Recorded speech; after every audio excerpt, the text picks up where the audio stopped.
আমি শেষ করব।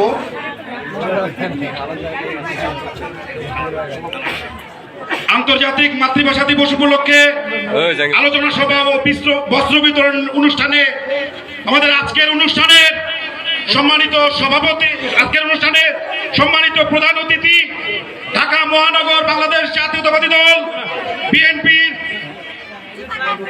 যুগ্ম আহ্বায়ক, কামরাঙ্গীরচর থানা বিএনপির সাবেক সভাপতি, সুলতানগঞ্জ ইউনিয়ন পরিষদের সাবেক চেয়ারম্যান, ঢাকা দুই আসনের মাটি ও মানুষের নেতা হাজী মনির হোসেন ভাই, আমাদের আজকের সভায় আরো উপস্থিত রয়ে গেছেন আজকের অনুষ্ঠানের প্রধান বক্তা, কামরাঙ্গীরচর থানা বিএনপির সদ্য সাবেক সফল সাংগঠনিক সম্পাদক, বারবার কারা নির্যাতিত নেতা এবং যার কারণে কামরাঙ্গীরচরে আজকে আবার রাজনীতিতে আসা সেই নেতা হাজী মোহাম্মদ আওলাদ হোসেন ভাই আমাদের মাঝে উপস্থিত আছেন। কামরাঙ্গীরচর থানার সদ্য সাবেক সিনিয়র সহসভাপতি হাজী রশিদ ভাই উপস্থিত আছেন। সাবেক সাংগঠনিক সম্পাদক আফতাবউদ্দিন বুদ্ধু ভাই উপস্থিত আছেন। জনাব হাজী নুর হোসেন ব্যাপারী আহ্বায়ক মসজিদ ভিত্তিক সমাজ ব্যবস্থা উপস্থিত আছেন। 56 নং ওয়ার্ডের সদস্য সচিব জনাব সালাউদ্দিন ভাই উপস্থিত আছেন। 56 নম্বর ওয়ার্ডের অন্যতম যুগ্ম আহ্বায়ক সিরাজুল হক মোরল ভাই উপস্থিত আছেন। কামরাঙ্গীরচর থানা বিএনপির নেতা জুলহাস ভাই, রিয়াজউদ্দিন কাকা উপস্থিত আছেন।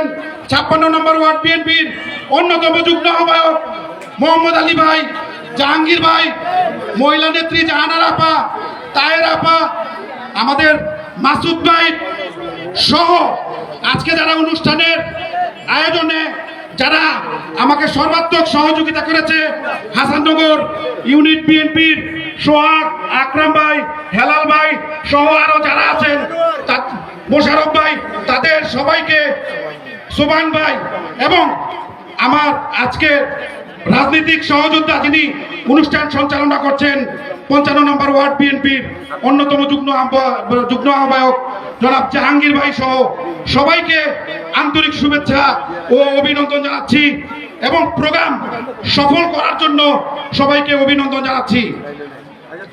আমি খুব বেশি কথা বলবো না, কারণ আপনারা কিছুক্ষণের মধ্যে আমাদের প্রধান অতিথির বক্তব্য শুনবেন। আমি জাস্ট দুই একটা কথা বলবো। আমাদের হাসাননগর এলাকাটা আগে থেকেই অনেক পরিচ্ছন্ন, তারপরেও 5ই আগস্টের পরে কিছু অনাকাঙ্ক্ষিত ঘটনা ঘটেছে। আমরা এই আমাদের হাসাননগর এলাকা সন্ত্রাস মুক্ত, চাঁদাবাজি মুক্ত চাই কিনা?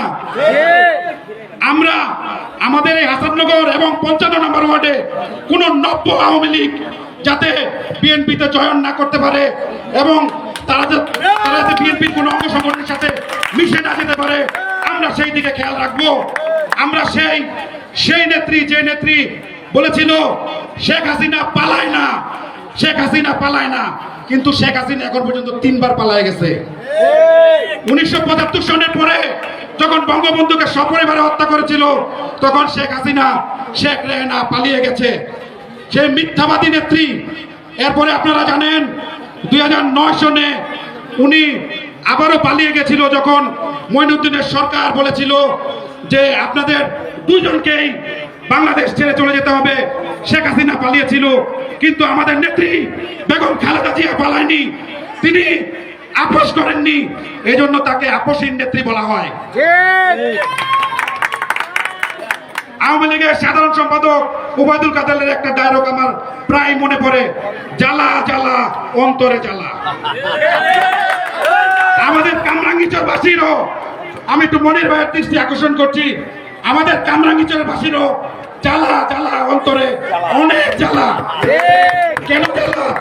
কারণ কামরাঙ্গীরচরের মানুষ এখন পর্যন্ত এমপির কার্যালয়ে গেলে কেরানীগঞ্জে যেতে হয়, লালবাগে যেতে হয়। আমরা চাই আমাদের সংসদ সদস্যের কার্যালয় কামরাঙ্গীরচরেই থাকবে। হাজী মনির হোসেনকে আমরা সংসদ সদস্য হিসাবে আগামীতে দেখব, এই প্রত্যাশা ব্যক্ত করে আমি আমার সংক্ষিপ্ত বক্তব্য শেষ করছি। আবারও সবাইকে ধন্যবাদ জানাচ্ছি যারা আজকের এই অনুষ্ঠান আয়োজনে সংযুক্ত ছিলেন এবং সহযোগিতা করেছেন। সবাইকে ধন্যবাদ। আসসালামু আলাইকুম। ধন্যবাদ।